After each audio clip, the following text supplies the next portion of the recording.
Purge election year is the third film in the popular Purge franchise and stars Frank Grillo, Elizabeth Mitchell, Malachi Williamson, and a few among others. Now, from the first film, I remember watching it when it first came out, but I gotta say that I've never really been a true fan of. Like, I love the concept they have, because pretty much you have a whole 12 hours that the government allows crime to be fully legal, and during this time, people go on a rampage doing murders and everything. So I do love that concept of what they were trying to do with the first film, but I thought that the first film really didn't execute it too well, because 98% of it took place in a house, and it just became a home invasion movie. And so that first one, I just thought was very generic, and they wasted its opportunity for it. Now, when the second movie came out, I actually enjoyed the second one a lot better, because I liked the fact that they did the concept a lot better this time, where you have it all in the streets, and you get introduced to some new characters. They felt like the stakes were higher this time, because we get like a character, we get like Frank Grillo's character, who reminds me of the Punisher. He has a backstory involving his family, and so I liked what they were doing the second one with a lot better of the characters, and I actually thought that they actually did the brutality a lot better, and it was better overall as a movie, trying to actually incorporate that unique concept that they had in mind.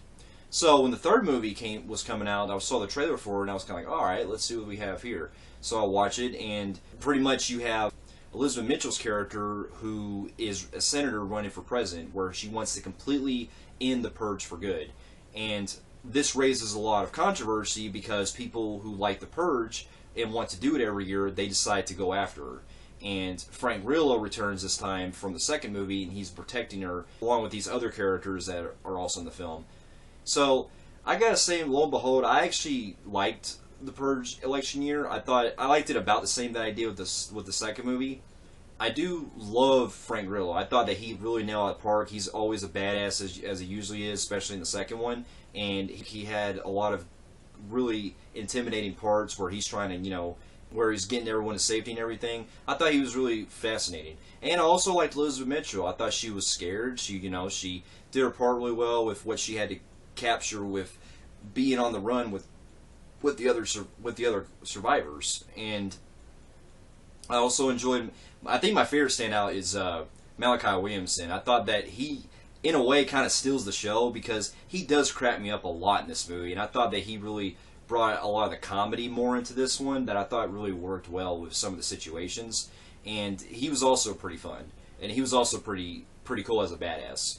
And you also get introduced to some other characters that are also here, like you get Malachi Williamson's friend, who is he's from Mexico, and he's trying to make a living here in the United States. And you also get this other girl who visits the shop that Malachi Williamson's character is in, and she's trying to, I think, correct me if I'm wrong, but I think she's the same character from the second movie, but I can't remember. She was one of the survivors, I think, from the second one, or at least related to one of them, but I can't remember. So anyway, you have these characters trying to survive the night, and along that, you get also a lot more deep story involving the main villains of the film that are trying to pretty much keep the Purge alive for good. And I really like that the stakes are higher this time around, because when certain things come up throughout the movie, you're kind of like, wow, anything can happen with a lot of these characters. And you also get the feeling that I really love most about this film is the commentary they have of the government, and how, whether crime should be legal, whether we should be supporting the poor or the rich and everything. I really like the way they kind of comment, the commentary they had on these issues at hand. And I also enjoyed a lot of the kills.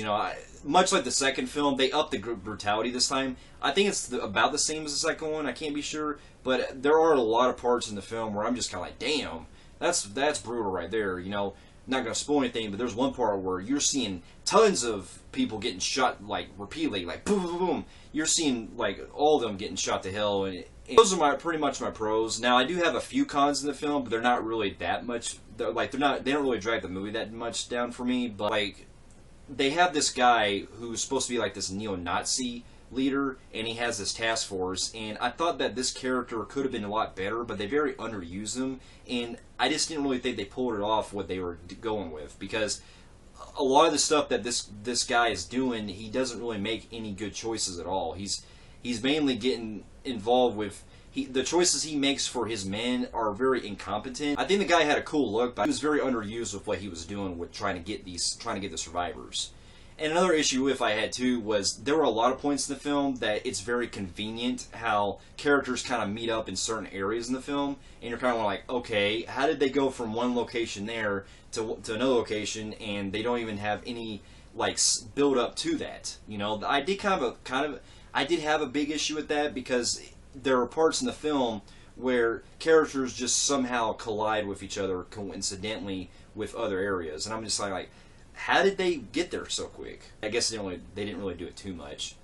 And another problem I had too was I thought the climax could have been a lot better, because they were building up to something huge, but they did kind of not really use it too well, because there were some other characters that we had in the film that I thought could have used a lot more screen time, but they don't really elaborate too much on them. So that's really my biggest cons right there. They did kind of drop it down for me, but it didn't really ruin the movie for me or anything like that. And another problem too I had, there's one particular character that just really annoyed me, and I think, well, that I just found, I'm not going to spoil who it is, but when you see this movie and you see the character I'm talking about, this character was just so obnoxious and very, just like, I wanted to punch this character so bad. That was my biggest issues with the movie. But other than that, though, I thought it was really fun. You know, I love the kills they do. I thought they did a great job of the commentary with the government, and I also enjoyed how they raised the stakes a lot higher with the concept alone, with how they're trying to survive the purge and basically try to have a final end to it. Now, there is kind of a questionable, because because they do kind of, I'm not really sure if this is going to be the last one, because it's really ambiguous whether or not they're going to continue with this franchise, which I'm sure they are, because the movies do successful at the box office. But I really don't know if the producers were kind of thinking, I wonder if we can try to end the franchise here, or we can keep it going. So they do kind of do an ambiguous ending where you're kind of left questioning, like, okay, I wonder if they're actually going to continue or not. If they end it, cool. You know, I'm all for them, you know, in it as a trilogy, because I think that so far what they're doing, I enjoy these movies for actually upping the game, and we went from a not so good movie from the first one to actually getting better as they went along. So I do recommend checking out the movie. I'm going to give it a 6.25 out of 10. What is your favorite Purge movie? Did you like any of the other Purge movies? Comment below, and if you like what you see here, you can check me out on Film Freaks, and there will be more reviews coming up here soon. See ya.